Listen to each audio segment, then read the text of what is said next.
The lunch rush at the Bluebird Diner was the loudest quiet in the neighborhood, and it stopped all at once on a Tuesday in July. "We're leaving." Roman Sterling stood in the middle of the floor in a suit that cost more than the espresso machine, and he did not lower his voice. "This place smells like fryer grease and failure, sweetheart. I have been patient about the slumming. I am done being patient." 40 people looked at their plates. At the counter, a woman in a gray silk blouse did not move. Roman turned to the man behind the counter, the one in the apron with the coffee pot still in his hand. "And you, the counter guy. Whatever this is, this little rebellion you keep feeding her, it ends today. Know what you are and stay behind it." Caleb Rourke set the coffee pot down on the burner. He looked at the woman at the counter, not at the man in the suit, and when he spoke, it was gently, the way you speak in a kitchen at night, so you don't wake anyone. "You deserve someone kind." Margot Ellison, chief executive officer of the largest logistics firm in 3 states, pulled the ring off her finger and set it on the counter next to her coffee. Then she smiled at him. "I'm looking at him." A chair scraped somewhere near the window. Nobody breathed. Roman Sterling's face went through several expensive expressions and could not settle on one, because in about 4 minutes, a man with a briefcase was going to walk through that door and say a name that would take the floor out from under him. Before this goes any further, guess whose name is on the deed to this whole block? Some answers you will not see coming. 10 months earlier, the bell over the Bluebird's door rang at 5 in the morning, and nobody heard it but the man who unlocked it. Caleb Rourke's day started in the dark. It had for 4 years. He turned on the flat top, set the first filters dripping, and worked through the prep list the way other men work through a gym routine. Onions, potatoes, the pie dough that had to rest before the after-school crowd came asking for it. He was 35 years old that September, and his hands looked 10 years older than the rest of him, and he was fine with that trade. The Bluebird sat on the corner of Viray Street, an old chrome and oak diner, anchoring a block of shops that had somehow survived every decade that tried to kill it. A barber, a laundromat, a bookshop run by a woman named Edith Grover, who had been old when the barber was young. 2 streets over, the towers started, glass and steel, and men walking fast. The block was a leftover, people said. A museum piece? The regulars liked it that way. By 6, Manny Ortiz was on the flat top, and the counter stools were filling in their unchanging order. Caleb poured coffee before anyone asked. He knew who took it black, who was quitting sugar again, whose hands had started shaking this year. It was not a trick. He just looked at people. His daughter's booth was the 3rd one from the window. Tessa was 8, and every school day at 3:15 she came through the door with her backpack half-zipped and installed herself in booth 3 like a small branch manager. Homework first, then 1 slice of whatever pie had come out ugly. She was the entire arithmetic of Caleb's life. He had learned to hold 2 shifts in one day, the lunch rush and the raising of a small girl who asked hard questions. "Dad, is it true you can't say who your favorite customer is because of business?" "It's you." "I'm not a customer. I don't pay. You're my favorite anyway." The Bluebird ran on rhythms older than Caleb. The counter filled from the window end first, always had. The barber took his eggs over hard at 6:15 and complained about them at 6:20, which was how everyone knew he was healthy. A night nurse named for her grandmother came in off her shift and slept sitting up over decaf, and nobody woke her, and her toast was remade fresh when she surfaced. Manny ran the flat top like a man conducting a small orchestra he had long since stopped needing to look at. Caleb had grown up in restaurants where the point was to impress people. Corinne's grandfather had built one where the point was to keep them. He understood the difference now in his hands, in the way he slid a plate instead of presenting it. Money was fine, which was all he ever said about it. The diner covered its people. The walk-in got fixed when it groaned.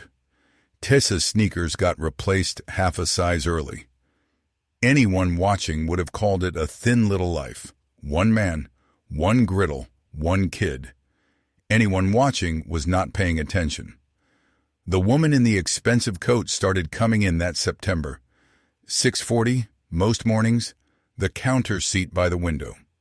Black coffee, rye toast, no phone on the counter, which put her in a category of one among people in coats like that. She read paper reports with a pen in her hand and ate like someone who had learned to be efficient about pleasure. She tipped exactly 20%, and she said thank you to Manny through the pass window, which put her in an even smaller category. Caleb never asked what she did.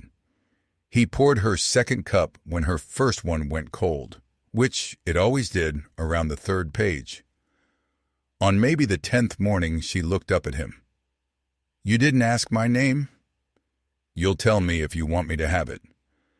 She considered that the way she seemed to consider everything fully. "Margot," she said, and went back to page 4. He learned the rest by accident, months later, from a business magazine a customer left on the counter. Margot Ellison, chief executive, Ellison Logistics, the woman who had taken her father's trucking company and turned it into the circulatory system of half the coast.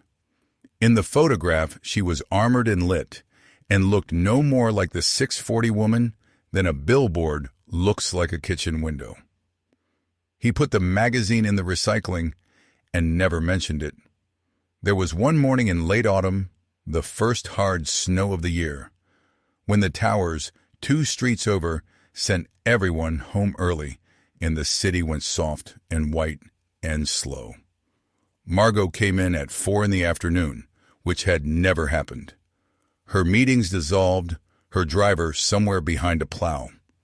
She sat at the counter for over an hour while Tessa held court, in booth 3, about the superiority of snow days over every other kind of day. At some point, the girl marched a spare mug of cocoa over to the counter, set it in front of the CEO of Ellison Logistics, and informed her that hot chocolate was mandatory on snow days. It was practically a law.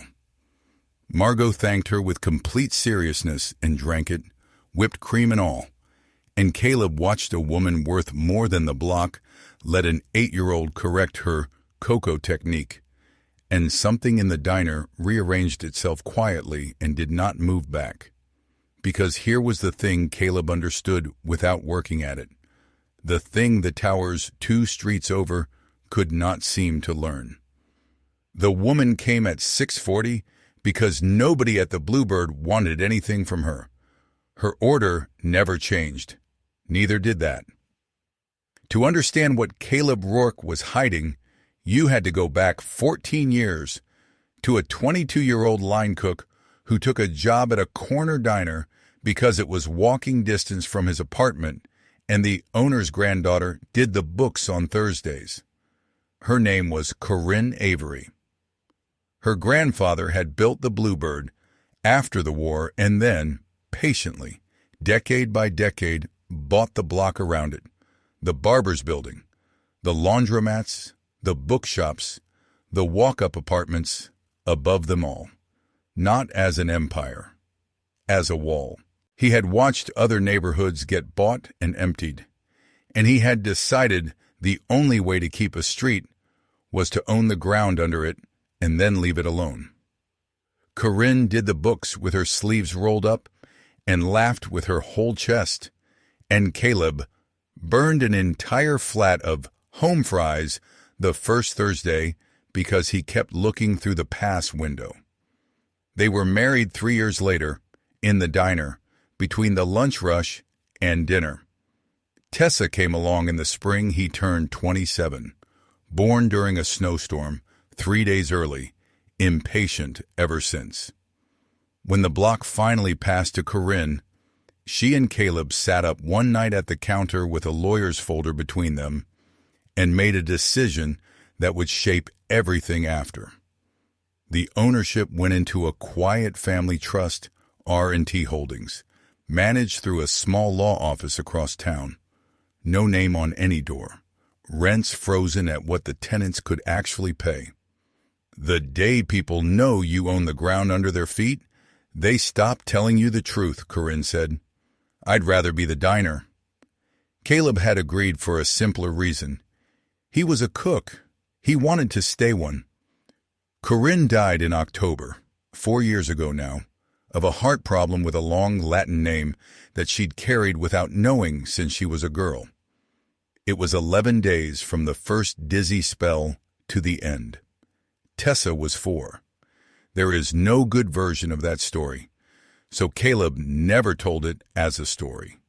He told it in what he did after, which was to get up at 5, open the diner, keep every rent exactly where Corinne had left it, and raise their daughter inside the warmest small world he could hold together with 2 hands. Grief did not make him hard. It made him careful about what mattered. The deed sat in a lawyer's drawer across town.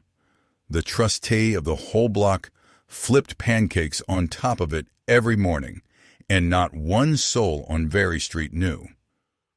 Roman Sterling entered the story twice. Once through the door and once through the mail. The door came first, in January. Margot had been quieter that month, and one Saturday she came in at 10 instead of 6:40, and she was not alone. The man with her wore a topcoat that had never seen weather and a watch he checked twice between the door and the counter. He looked at the Bluebird the way an appraiser looks at a house he has already decided to demolish. Quaint, Roman said, wiping the stool with a napkin before he sat. Like a museum of giving up. He ordered nothing. He answered 2 calls at the counter.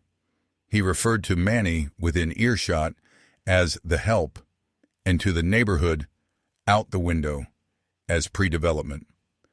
Margot introduced him with a sentence that had the word fiancé in it, and Caleb shook his hand and said, "Congratulations," and meant the half of it that was for her. When they left, Manny watched the top coat cross Very Street toward a black car. "That man," Manny said, "has never once been happy at a table." The mail came 3 weeks later. Heavy cream envelopes, the Callaway Group in raised navy letters, one to every business on the block. Generous, the letters said. Time limited, the letters said.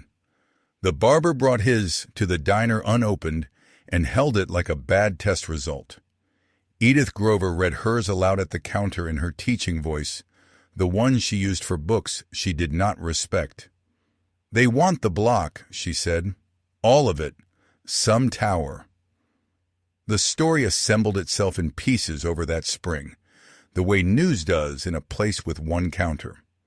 The Callaway Group was assembling parcels for a 40-story mixed-use tower called Northgate. The partner running the deal was a man named Roman Sterling. On paper, his engagement to the chief executive of Ellison Logistics was a love story. Everyone was too polite to say what it merged. Margot still came at 6:40. She read her reports, and Caleb poured the second cup, and neither of them said the name Callaway across that counter for months. But he noticed she had started leaving the ring in her coat pocket until she finished her toast. And he noticed that he noticed, and he put that away in the same drawer where he kept everything he had no right to feel.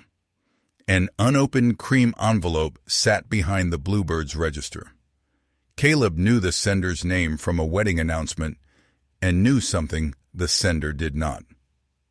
Spring tightened like a belt. The offers went up twice. Then the tone changed. Tenants along the block started getting notices. A surprise fire inspection at the laundromat.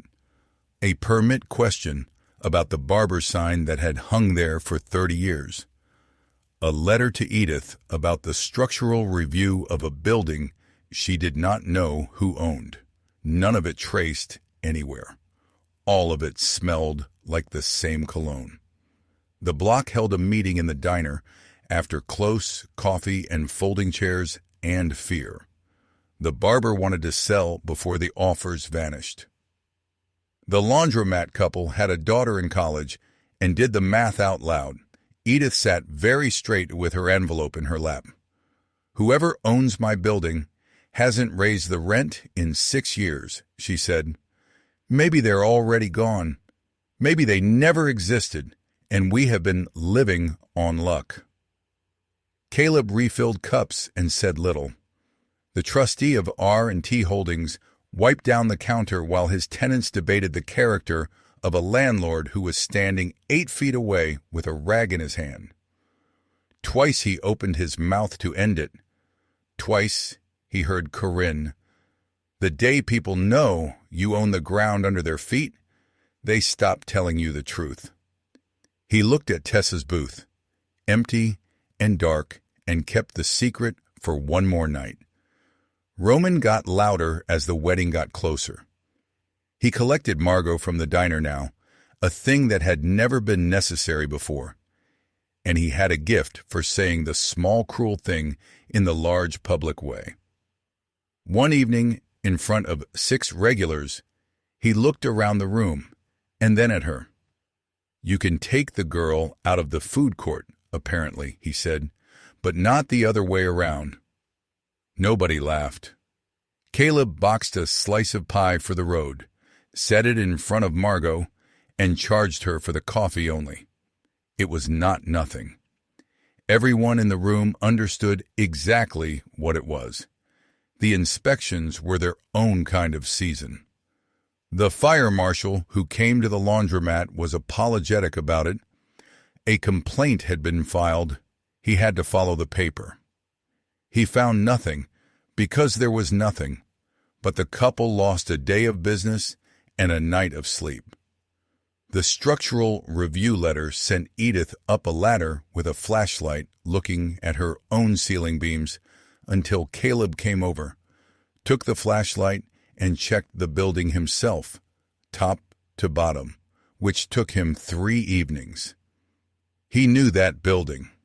He had patched its roof twice, unpaid and unexplained, in the years the street thought its landlord had forgotten them.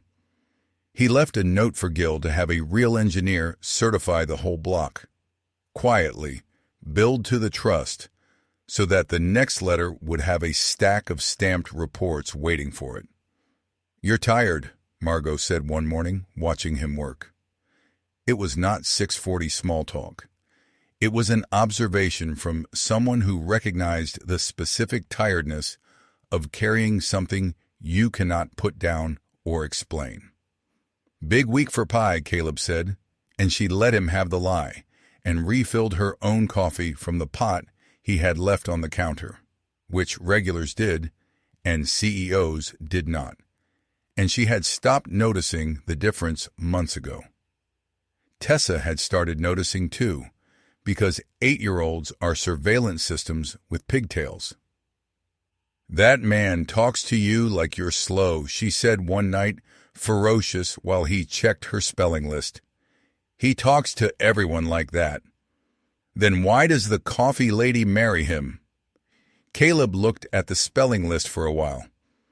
"Sometimes people get told a version of themselves so many times they start renting it," he said. "Sit up." Word number 6. Margot came in alone the next morning, earlier than usual, and stayed later. "He's better in rooms with more people in them," she said at last, to her cup, an apology for something that was not hers to apologize for. Most people are worse, Caleb said, and she looked up. And for one unguarded second, the 640 woman and the man with the coffee pot just looked at each other, and the counter between them was the only honest piece of furniture in her life. That night, Caleb read the latest offer all the way through, $11 million for the corner parcel alone. He stood in the dark diner and looked up through the window at the lights in the walk-up apartments, the barber's mother, the laundromat couple, a nurse who worked nights, and he put the letter back in the drawer. The decision, when it came, was small and quiet and irreversible, like most of the ones that matter. Caleb took lunch off on a Wednesday, which had not happened in a year, and rode the bus across town to a law office above a bakery. Gil Farrow had managed the trust since Corinne's grandfather's day, and he had the folder ready because he had been reading the papers too. They will not stop at letters, Gil said. Assemblies like this one die on one signature, yours. When they figure that out, they'll come at the trust with everything, appraisals, nuisance suits, charm. They'll come looking for whoever signed this. They've been looking at him for a year, Caleb said. They just don't like what they see. He signed 2 things. The first said the block was not for sale, at any number, to anyone. The second extended every tenant's lease for 10 years at their current rent, effective immediately. Gil slid the papers into envelopes with no return address, and Caleb caught the 2:15 bus back and was behind the counter before the after-school pie came out of the oven. "Are we rich?" Tessa asked at bedtime out of nowhere, the way she asked everything. "We're lucky," Caleb said, turning off the lamp. "It's better." 10 leases went into 10 mailboxes. The tower's clock started ticking, and its owner did not even know yet. The Northgate Tower died on a Tuesday morning in July, in a conference room 40 stories over the city in front of a map. The map showed the Very Street block in the Callaway Group's colors, parcel by parcel, green and green and green, and one corner lot in stubborn gray. An associate read from a folder in the careful voice of a man delivering someone else's funeral. R&T Holdings, Family Trust. They've held the whole block since before we started, and they have now extended every commercial lease on the street. 10 years, fixed rent, filed and recorded. There is no assembly. Roman, there never was one. We recommend release of the option parcels this week.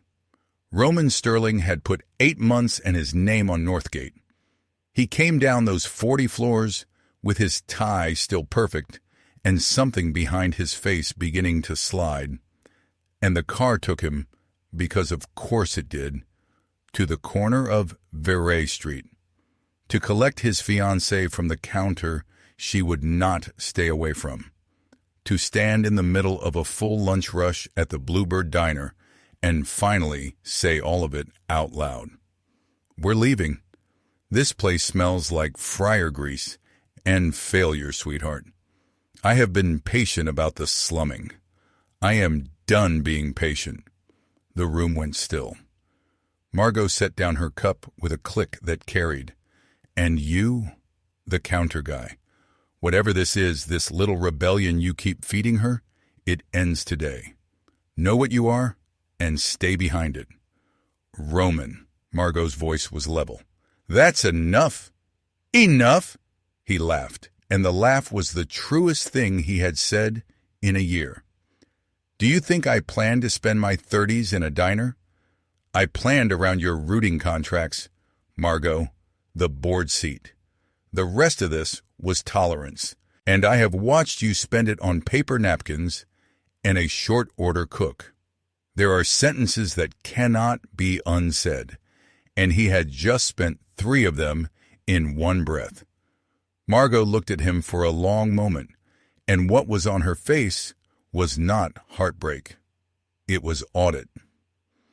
Then she turned to the counter, to the man standing behind it with his ruin-kind hands and the coffee pot he had just set down.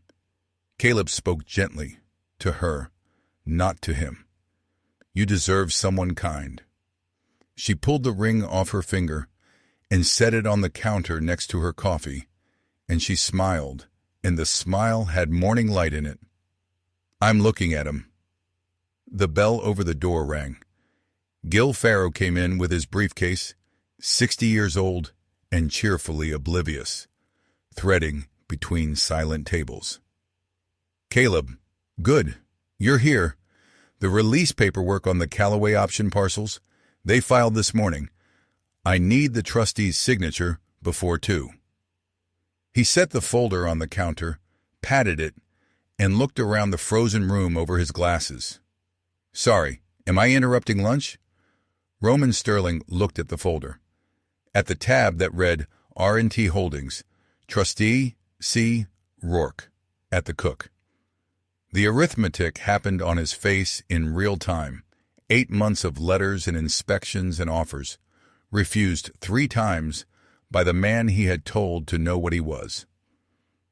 Roman Sterling had spent 8 months buying a block from a man he would not have hired to park his car. And the man had said no politely every single time. "You," he said. It was not a question, so nobody answered it. Caleb picked the folder up, signed where the flags were, and handed it back to Gil. Then he took the coffee pot around the horseshoe of the counter, refilling cups in the silence, because the regulars still had lunches to finish, and this was still a diner. "You knew," Roman said. His voice had lost its boardroom finish. "Every offer, every letter. You stood there in that apron and let me explain real estate to you." "You never asked me a single question," Caleb said, without heat. "Not one in a year. You told me what I was the day you met me, and you never checked your work." Margot stood, collected her coat, and paused at the register the way she did every morning, except that everything was different now. She looked at the ring on the counter, and then at Roman, and her voice was the one she used for closing things. "My office will send back the rest. Don't come to the diner again. These people eat here." And then, because she was still herself, she left exact change for the coffee plus 20%. Edith Grover began very softly to clap, and Caleb shook his head at her, just slightly, and she stopped and grinned and went back to her tea. The room exhaled. Somewhere in the kitchen, Manny rang the bell for an order that did not exist, purely out of joy. Roman stood on the sidewalk outside the Bluebird for a while that afternoon, looking up at a block that had never been for sale. Then the black car came, and he got in it, and Very Street went back to work. The consequences arrived the way Caleb preferred everything to arrive, without spectacle. The Callaway Group released its options that week and ate the cost quietly, the way firms do when the alternative is explaining themselves. There were questions inside the partnership about how 8 months and that much option money had been spent against a trust nobody had researched past its mailbox, and about certain inspection calls that could not survive daylight. Roman was not fired exactly. He was allowed to resign in the way that is worse than being fired, with a handshake and a press release and phone calls that stopped being returned by Thursday. The tower renderings, 40 stories of glass that had briefly stood on top of the barber and the bookshop and booth 3, went into a recycling bin on the 40th floor. On Very Street, the other half of the truth got loose, because Gil Farrow had said a name in a room with 40 witnesses, and diners are just newspapers that serve eggs. Edith Grover came in the next morning, holding her lease envelope like it was made of bird bones. She did not say anything at first. She sat at the counter, and Caleb poured her tea, and she watched him do it. 6 years, she said finally. I used to toast my invisible landlord at Christmas. I thought, whoever they are, they've forgotten us. And please God, let them keep forgetting. Her voice wobbled on the next part. It was you the whole time. Corinne's boy. You let me scold you about your pie crust while you were keeping the roof over my books. The crust needed scolding, Caleb said. 10 years, she said, pressing the envelope flat. You signed us all 10 years before that man ever raised his voice in here. You knew what you were turning down. I knew what I was keeping. The barber shook his hand too long. The laundromat couple sent their daughter's graduation photo, later that summer, with a note Caleb kept in the register drawer next to Corinne's picture. People started leaving the Bluebird bigger tips until he made Manny talk them out of it. Being loved out loud embarrassed him. He had gotten used to doing it the other way. Roman came back exactly once a week after, at the dead hour between lunch and pie. He stood at the counter where the ring had been, and to his thin credit, he had come alone. I ran the diligence 100 times, he said. Shell trusts, family offices, offshore money. I never once ran the cook. He said it like the failure was technical. Then, quieter, almost human. The things I said in here. You're not a villain, Roman, Caleb said. You just never learn what things are for. The block was never mine to sell. It was hers, and now it's the streets. That was always the whole answer. Roman nodded slowly, the way men nod at a language they can hear but not speak, and left. Caleb never saw him again, and never told the story at the counter, and when others told it, he wiped something and let them get the details wrong. Uptown Margot Ellison sat with her assistant while the news of the broken engagement moved through her board like weather. Sloane Baker watched her boss sign the last of the day's folders and finally asked the question her job description did not cover. Are you all right? Margot considered it fully, the way she considered everything. I keep waiting to be embarrassed, she said. All I can find is relieved. What it had cost Caleb was a year of swallowing another man's contempt with a sentence in his pocket that would have ended it any afternoon he chose. What it had bought was the thing Corinne had named at the counter years ago, a street where people told him the truth. He explained it to Tessa on a Sunday night, in Corinne's favorite booth, with the lights half down and 2 mugs of cocoa, because she had heard a kid at school say her dad secretly owned the whole street and had come home incandescent with questions. So the whole street is ours? The whole street is the streets, Caleb said. Mom's grandpa bought it, so nobody could ever empty it out. We just make sure it stays that way. That's the job. It's a quiet job. Tessa turned her mug in circles, processing. That's why you let that man be mean to you. Because if you told him, you'd have to be the landlord instead of the dad. Caleb looked at his daughter for a long moment. 8 years old, half her mother's face, all of her mother's aim. Yeah, he said. That's most of it. Were you ever going to tell him? I told him no 3 times. That's the part that counts. Later, with Tessa asleep, he stood at the register and took out the photograph he kept under the drawer insert. Corinne on the day the trust was signed, sleeves rolled up, laughing at something off camera. Being proven right had never been the point. Being who Corinne married still was.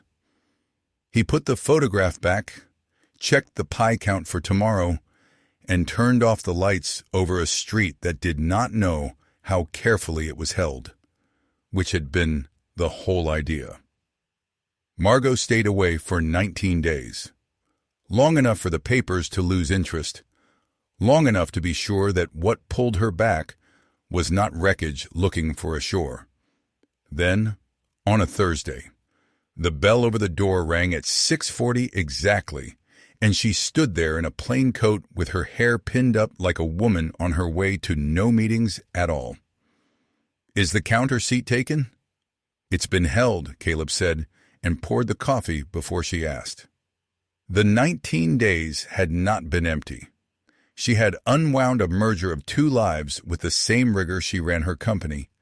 The venue released, the registry returned, the interviews declined. Her board braced for damage that never arrived, because it turned out the market did not punish a logistics firm for its chief executive having good judgment, even late. The only appointment she kept from the old calendar was with herself, a question she turned over on long evening walks. Whether what she felt about a man behind a counter was real, or just the nearest warm thing to a fire she had escaped. She was too honest to hand him anything less than a true answer, so she took the full 19 days to be sure of it. Caleb asked her nothing about any of that, then or ever. He had watched her come back through the door the way he watched weather turn, with gratitude and no commentary. There was pie that Thursday that had come out of the oven looking suspiciously perfect for something meant to be the ugly slice, and Manny developed an urgent need to deep clean the far end of the flat top, and Tessa, arriving at 3:15, slid into her booth, saw who was at the counter, and gave her father a thumbs up so unsubtle it could be seen from the street. They rebuilt it slowly, the way both of them preferred, morning by morning, no announcements. She read her reports. He worked the counter. Some mornings they talked for 2 minutes, some mornings for 20. And the regulars, who had watched the whole story from the cheap seats, developed a sudden collective talent for minding their own business. In August, she came in with a folder of her own and slid it across the counter. Ellison Logistics wanted to lease the empty storefront at the end of the block, the one that had been a bakery when Corinne was a girl. A community kitchen, hot meals at cost, staffed in partnership with the church 2 streets down. Full rent, she said, before he could speak. Market rate. To the trust, through the lawyer, everything by the book. "You don't have to buy your way onto this street," Caleb said. "I'm not," Margot said. "I spent a year watching you carry this block, and 8 months engaged to a man who wanted to knock it down. I'd like to carry something. This is the shape I know how to carry." Caleb read the folder, which was thorough, because everything she touched was thorough. "The trustee will want one change," he said. "Tuesday nights, the kitchen teaches kids. Knife skills, eggs, a pie crust that can pass inspection. First seat goes to an 8-year-old I know. The trustee drives a hard bargain. He's protective of the block." They signed it across the counter like a truce and a beginning. Tessa delivered her verdict a week later over pie, having conducted her own diligence from booth 3. "You laugh different when she's here," she told her father, with the pitiless accuracy of her mother. Then to Margot, "He does. It's not bad. You can keep coming." The first time Caleb and Margot walked anywhere together, it was in October, after close, down to the end of the block and back for no reason either of them said out loud. Their hands found each other somewhere around the bookshop without ceremony and stayed. It was not a fireworks kind of thing. It was a second cup of coffee kind of thing, poured before it was asked for, and both of them had been around long enough to know which kind lasts. Winter came to Very Street, and the block did what it had done for 70 years, which was to hold.